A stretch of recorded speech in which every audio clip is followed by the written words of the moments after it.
Om Shanti 1 April 2025 प्रातः मुरली बाबा कहउछंती मीठे बच्चे बाबा ज्ञानर सागर अटंती तांकु सर्वज्ञ कहिबा एहा हेउछि ओलटा महिमा करिबा। बाबा तुम मानंकु केवल पतितरु पावन करिबा पई ही आसी थांती। बाबा ज्ञानर सागर अटंती तांकु सर्वज्ञ कहिबा एहा हेउछि ओलटा महिमा करिबा। बाबा तुम मानंकु केवल पतितरु पावन करिबा पई ही आसी थांती। प्रश्न बाबांक सहित सबुठारु अधिक महिमा आउ काहार अटे एवं किपरि? बाबांक सहित सबुठारु अधिक महिमा आउ काहार अटे एवं किपरि? उत्तर बाबांक सहित भारतर महिमा मध्य बहुत रहिछि। भारत ही अविनाशी भूखंड अटे। भारत ही स्वर्ग हेउछि। बाबा आसी भारतवासी मानकु ही धनवान सुखी एवं पवित्र करुछंती। 2 रे गीतार महिमा मध्य अपरम अपार। सर्वशास्त्रमयी शिरोमणि गीता ही अटे। 3 रे तुमे माने चैतन्य ज्ञान गंगा अट। तुम मानकर महिमा मध्य अपरम अपार। तुमे माने प्रत्यक्ष रूपरे ज्ञान सागरंक ठारू बाहरिछ अर्थात जन्म नेइछ। ओम शांति। ओम शांतिर अर्थकु तो नुआ हुअंतु बा पुरुणा हुअंतु समस्ते जानिछंती। तुमे संतान माने जानी जाइछ जे आमे सब आत्मा परमात्मांकर संतान अटु। परमात्मा उच्चरु उच्च एवं बहुत प्रियरु प्रिय समस्तंकर प्रेमिक अटंती। पिला मानंकु ज्ञान और भक्तिर रहस्य को बुझाइछि। ज्ञान अर्थात दिन सत्यजुग त्रेताजुग, भक्ति अर्थात राति द्वापर कलिजुग। एहा भारतर ही कथा अटे। प्रथमे प्रथमे तुमे भारतवासी ही एठाकु आसी थाओ। 84 जन्मर चक्र मध्य तुम भारतवासींक पई अटे। भारत ही अविनाशी भूखंड अटे। भारत खंड ही स्वर्ग होई थाए। अन्य कोनोसी खंड स्वर्ग होई न थाए। पिला मानकु एकथा बुझा जाइछि जे नुआ दुनिया सत्य जुगरे केवल भारत ही थाए। भारत को ही स्वर्ग कहा जाए। भारतवासी ही पुणी 84 जन्म नहीं थांती एवं नरकवासी होई थांती। सेही माने ही पुणी स्वर्गवासी हेबे। एही समय रे समस्ते नरकवासी अटंती। पुणी भी अन्य सबु खंड विनाश होई केवल भारत वर्ष ही रही। भारत खंडर महिमा अपरम अपार अटे। भारत रे ही बाबा आसी तुमको राजयोग शिखाउछंती। एहा हेउछि गीतार पुरुषोत्तम संगम जुग। भारत ही पुणी पुरुषोत्तम हेब। वर्तमान सेही आदि सनातन देवी देवता धर्म भी नाही, राज्य मध्य नाही, तेणु सही जुग मध्य नाही। तुमे संतान माने जानुछ जे विश्वर सर्वशक्तिवान अधिकारी एक भगवान को ही कहा जाई थाए। भारतवासी बड़ भूल करिछंती। कहउछंती से अंतर्यामी अटंती।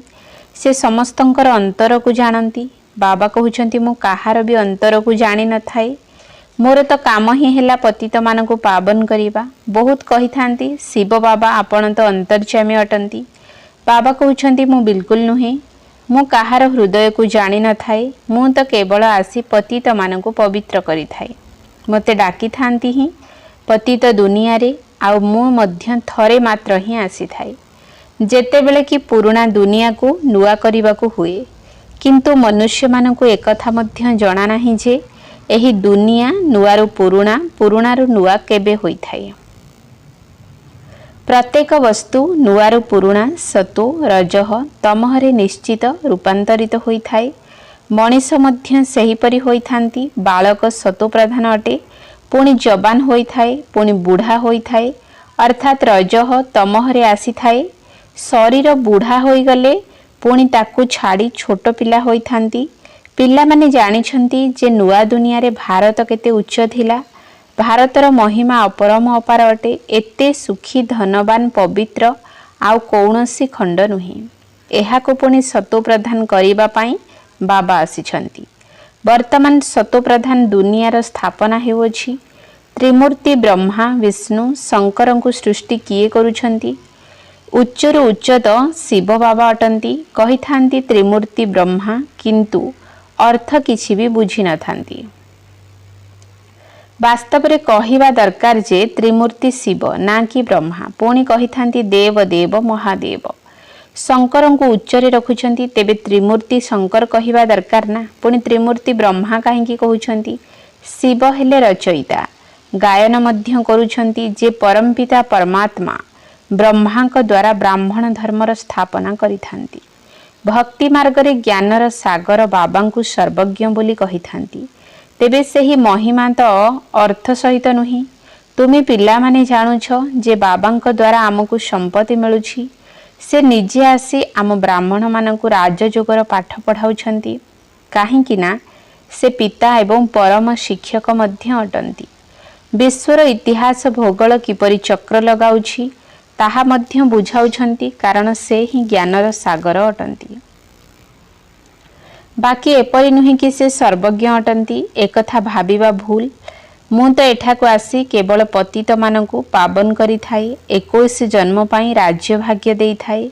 भक्ति मार्ग रे अल्प कालर सुख मिले जहाकु सन्यासी हठ जोगी जानती ही नहीं। ब्रह्म को मने पकाई थांती तेबे ब्रह्म तो भगवान नुहे। भगवान तो एकमात्र निराकार शिव जे कि सर्व आत्मा मानकर पिता। आम आत्मा मानकर रहिबार स्थान ब्रह्मांड मिठा घर अटे। सही ठारो आमे आत्मा माने एठाकु पाठ करिबाकु आसीछु। आत्मा कही थाए मु गोटिए शरीर छाड़ी द्वितीय तृतीय शरीर धारण करुछि। 84 जन्म मध्य भारतवासींकर ही होई थाए। जो माने बहुत भक्ति करि थांती सही माने पुणी ज्ञान को मध्य भल भावरे ग्रहण करि थांती। बाबा कहउछंती गृहस्थ व्यवहार रे रहिले मध्य श्रीमतरे चाल। तुमे समस्ते आत्मा माने एकमात्र परमात्मा प्रेमिकंकर प्रेमिका अट। भक्ति मार्गरु आरंभ करी तुमे एबे पर्यंत मने पकाई आसीछ। आत्मा तार पितांकु मने पकाई थाए। एहा ही हेउछि दुख धाम। आमे आत्मा माने असल रे शांति धामर निवासी अटु। परे पुणी सुख धाम को आसिले 84 जन्म नेले। हम सो हम रो अर्थ को मध्य बाबा बुझाइछंती। सेमाने तो कहि देई थांती आत्मा सो परमात्मा परमात्मा सो आत्मा। एबे बाबा कहउछंती जे हम सो अर्थात आमे सेही देवता क्षत्रिय वैश्य शूद्र अटु। वर्तमान आमे पुणी देवता हेबा पाई ब्राह्मण होइछु। एहा हेउछि प्रकृत अर्थ। से सबु संपूर्ण भूल। सत्य जुगरे एकमात्र देवी देवता धर्म थिला अद्वैत धर्म थिला। परे आउ सबु धर्म स्थापित हेला तेणु द्वैत कहागला। द्वापर ठारू आसुरी रावण राज्य आरंभ होई थाए। सत्य जुगरे रावण राज्य ही नाही तेणु सेठारे 5 विकार ही न थाए। सेमाने संपूर्ण निर्विकारी अटंती। एबे तुमे हेउछ ईश्वरीय विद्यार्थी तेणु ये आम आत्मा मानकर शिक्षक भी हेले पिता भी हेले। पुणी तुम संतान मानकु सद्गति देई स्वर्ग को नहीं जाउछंती। तेणु पिता शिक्षक गुरु तीनोटी जाक होई गले। तांकर तुमे संतान होइछ तेणु तुम मानकु केते खुशी हेबा दरकार। मनुष्य तो किछि भी जानि नाहंती कारण यह रावण राज्य अटेना। प्रत्येक वर्ष रावण को जलाई आसुछंती किंतु रावण किए एकथा जानि नाहंती। तुमे संतान माने जानिछ एही रावण भारतर सबुठारु बड़ शत्रु अटे। एही ज्ञान तुम पिला मानकु ही ज्ञानर सागर बाबांक ठारु मिलुछि। सेही बाबा ही ज्ञानर सागर आनंदर सागर अटंती। सेही ज्ञान सागरंक ठारु तुमे बुद्धि रूपक बादल को ज्ञान रे भरपूर करी जाई पुणी वर्षा करूछ। ज्ञान गंगा तुमे माने ही अट। तुमर ही महिमा रहिछि। बाबा कहउछंती मु तुमको वर्तमान पवित्र करिबा पई आसीछि। एही गोटिए जन्म पवित्र रुह मते मने पकाओ तेबे तुमे तम प्रधान सतो प्रधान होई छिबो। मु ही पतित पावन अटे तेणु जेते पारुछ जोगर यात्रा को बढ़ाओ। मुखरे शिव बाबा कहिबा मध्य दरकार नाही। जेपरि प्रेमिका प्रेमिक को मने पकाई थाए थरे देखा होई गला बास पुणी बुद्धि रे तांकर ही स्मृति रही जाई थाए। भक्ति मार्ग रे जे जे देवता को मने पकाई थांती पूजा करी थांती तांकर साक्षात्कार होई जाई थाए। ताहा हेला अल्प समय पाई। भक्ति करी करी एते तळकु खसी आसीछंती। वर्तमान तो मृत्यु सम्मुख रे उपस्थित। हाय हाय परे पुणी जय जयकार हेब। भारत रे ही रक्तर नदी बहिब। गृहयुद्धर प्रभाव मध्य देखा जाउछि। समस्ते तमो प्रधान होई गलेनी। वर्तमान तुमे सतो प्रधान हेउछ। जी कल्प पूर्वे देवता होइथिले सेही माने ही आसी बाबांक ठारु संपत्ति नेबे। जी कम भक्ति करिथिबे सी ज्ञान भी कम बुझिबे। पुणी प्रजारे मध्य क्रम अनुसारे पद पाइबे। भल पुरुषार्थी श्रीमत अनुसारे चाली भल पद पाइबे। श्रेष्ठाचार मध्य भल रहिबा दरकार। दैवी गुण मध्य धारण करिबाकु हेबो। जहा पुणी 21 जन्म पर्यंत चलिबो। वर्तमान समस्तंक भितरे आसुरी गुण रहिछि। एहा आसुरी दुनिया पतित दुनिया अटेना। तुम संतान मानकु विश्वर इतिहास भूगोल मध्य बुझा जाइछि। एही समय रे बाबा कहउछंती मते मने पकाइबार मेहनत कर, तेबे तुमे सच्चा सुना होई जिवो। सत्य जुग हेला सुवर्ण जुग। सच्चा सुनारे पुणी त्रेता जुगरे चांदीर खाद मिसी थाए। कला कम होई जाई थाए। वर्तमान तो कौनसी कला नाही। जेतेबेले एहीपरि अवस्था होई जाई थाए सेतेबेले ही बाबा आसी थांती। एहा मध्य ड्रामा रे निर्धारित रहिछि। एही रावण राज्य रे समस्ते अबुझा होई जाइछंती, जाहाकि एही विशाल ड्रामा रे पाठधारी होई मध्य ड्रामार आदि मध्य अंत को जानती नाही। तुमे पाठधारी अटना। तुमे जानिछ जे आमे एठाकू पाठ करिबाकू आसीछु, किंतु पाठधारी होई मध्य निजर पाठ को जानी नाहंती। तेणु बेहद्र बाबा कहिबे ना, तुमे किते अज्ञानी होई जाइछ।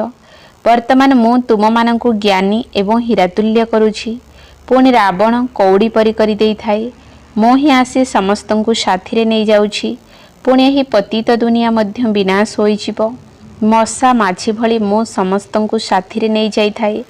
तुमर लक्ष्य उद्देश्य सम्मुखरे रहिछि। एहीपरि तुम मानकु हेबाकू पड़िबो। तेबे तो तुमे स्वर्गवासी हेबो। तुमे ब्रह्मा कुमार कुमारी माने एबे ही पुरुषार्थ करुछ। मनीष मानकर बुद्धि तम प्रधान होई जाइछि। तेणु बुझी पारु नाहंती। एते ब्रह्मा कुमारी अछंती। तेणु निश्चित रूपे प्रजापिता ब्रह्मा मध्य थिबे। ब्राह्मण हेउछंती चुटी। ब्राह्मण पुणी देवता चित्र रे अर्थात विराट रूपर चित्र रे ब्राह्मण को एवं शिव को रखी नाहंती। तुमे ब्राह्मण माने एबे भारत को स्वर्ग रे परिणत करुछ। अच्छा, मीठा मीठा सिकिल धे संतान मानक प्रति माता पिता बाप दादांकर मधुर स्नेह संपन्न शुभेच्छा एवं सुप्रभात। आत्मिक पितांकर आत्मिक संतान मानकु नमस्ते। आत्मिक संतान मानकर आत्मिक बाप दादांकु नमस्ते नमस्ते नमस्ते। सुप्रभात। धारणा पाई मुख्य सार। 1 नंबर पॉइंट, उच्च पद पाइबा पाई श्रीमतरे चाली उत्तम आचरण धारण करिबाकू हेबो। उच्च पद पाइबा पाई श्रीमतरे चाली उत्तम आचरण धारण करिबाकू हेबो। 2 नंबर पॉइंट, सच्चा प्रेमिका होई एकमात्र प्रेमिक बाबांकू ही मने पकाइबाकू हेबो। जेते दूर संभव जोगर अभ्यास को बढ़ाइबाकू हेबो। सच्चा प्रेमिका होई एकमात्र प्रेमिक बाबांकू ही मने पकाइबाकू हेबो। जेते दूर संभव जोगर अभ्यास को बढ़ाइबाकू हेबो। वरदान, निमित पणियार स्मृति द्वारा माया आसीबार द्वार बंद करुथिबा डबल लाइट हुओ। निमित पणियार स्मृति द्वारा माया आसीबार द्वार बंद करुथिबा डबल लाइट हुओ। जे माने सर्वदा निजको निमित मने करी चाली थांती सेमानकु डबल लाइट स्थितिर अनुभव स्वतः ही होई थाई। करी कराइबा वाला बाबा कराउछंती मो निमित अटे। एही स्मृति द्वारा ही सफलता मिली थाए। जदि मो पणिया आसिला तेबे मायार गेट खोली गला। जदि निमित बोली भाबिल तेबे मायार गेट बंद हेला। तेणु निमित भाबिबा द्वारा मायाजित होई थांती एवं डबल लाइट भी होई जाई थांती। एही स्मृति नंबर 1 पद प्राप्त करिबार आधार पालटि जाए। स्लोगन, जदि त्रिकालदर्शी होई प्रत्येक कर्म करिवो तेबे सहजरे सफलता मिलि जिवो। जदि त्रिकालदर्शी होई प्रत्येक कर्म करिवो तेबे सहजरे सफलता मिलि जिवो। मातेश्वरींकर महावाक्य 1 नंबर, मनुष्य आत्मा निजर संपूर्ण रोजगार अनुसार भविष्यत प्रारब्ध भोग करि थाए। देख, बहुत मनुष्य एभली भाबुछंती जे मोर पूर्व जन्मर भल कर्म पाई मते ही ज्ञान प्राप्त होईछि। वास्तव रे एभली किछि कथा ही नाही। पूर्व जन्मर कर्मर भल फल रहिछि एकथा त आमे जानिछु। कल्पर चक्र घूरी चली सतो रजह तमह एहिभଳି परिवर्तन हेबारे लागिछि किंतु ड्रामा अनुसार पुरुषार्थ अनुसार प्रारब्ध गढ़िवार मार्जिन मध्य रहिछि। सेथिपाई तो सत्यजुगरे केही राजाराणी केही दासदासी केही प्रजापद को प्राप्त करुछंती। तेबे पुरुषार्थर सिद्धि हेला सेठारे कोनोसी द्वैत भावना ईर्षार भावना रहिब नाही। सेथिपाई तो सेठारे प्रजा माने मध्य सुखी अटंती। राजा राणी प्रजा मानकर एभଳି पालना करिथांती जेपरि माँ बापा निजर पिला मानकर पालना करिथांती। सेठारे गरीब साहुकार समस्ते संतुष्ट रहिथांती।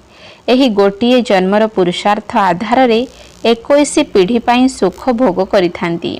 एहा हेउछि अविनाशी रोजगार जहा द्वारा एही अविनाशी रोजगार रे अविनाशी ज्ञानर आधार रे अविनाशी पद मिली थाए। एबे आमे सत्यजुगी दुनिया को जाउछु। वास्तव रे एही खेल चलीछि। एठारे कौनसी छु मंतर कथा नाही। 2 नंबर पॉइंट गुरु मत शास्त्र मत कौनसी परमात्मांकर मत नुही। परमात्मा कहउछंती संतान माने एही गुरु मत शास्त्र मत किछि मोर मत नुही। एहा तो केवल मोर नाम नै मत देइथांती किंतु मोर मत को मो ही जानिछि। मो सहित मिलन करिवार ठिकाना मु आसी देउछि। एहा पूर्वरु मोर ठिकाना केही जानि नथांती। गीतारे जदिओ भगवान उवाच बोली लेखा जाइछि परंतु गीता को मध्य मनुष्य माने ही तैयारी करिछंती। भगवान तो स्वयं ज्ञानर सागर अटंती। भगवान जो महावाक्य सुनाइछंती ताहार स्मृति स्वरूप पुणी एही गीता तैयारी होइछि। एही कथा विद्वान पंडित आचार्य कहउछंती कि परमात्मा संस्कृत रे महावाक्य उच्चारण करिथिले ताकू शिखिबा बिना परमात्मा मिली परिबे नाही। एपरि तो आहुरी ही कर्मकांड रे फसाई देउछंती। जदि वेद शास्त्र पढ़ी सीढ़ी चढ़ी जिबे ताहले पुणी सेतिकी तळको ओल्हाइबाकू पड़िबो अर्थात ताकू भूली एक परमात्मा को सहित बुद्धि जोग जोड़िबाकू पड़िबो। काहेकि ना परमात्मा स्पष्ट भावे कहउछंती एही कर्मकांड वेदशास्त्र पाठ कले मते प्राप्ति करि पारि नथांती। देख ध्रुव प्रहलाद मीरा केउ शास्त्र पढ़िछंती। एठारे तो जहा पढ़िछ ताकू भूलिबाकू पड़ी थाए। जेपरि अर्जुन पढ़िथिले तेणु तांको मध्य भूलिबाकू पड़िला।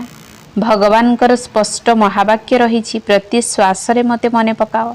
एथिरे किछि भी करिबार आवश्यकता नाही। जे पर्यंत एही ज्ञान प्राप्त करि नाहंती से पर्यंत भक्ति मार्ग चली थाए किंतु ज्ञानर दीपक जागृत होई गले कर्मकांड छाड़ी देई थांती।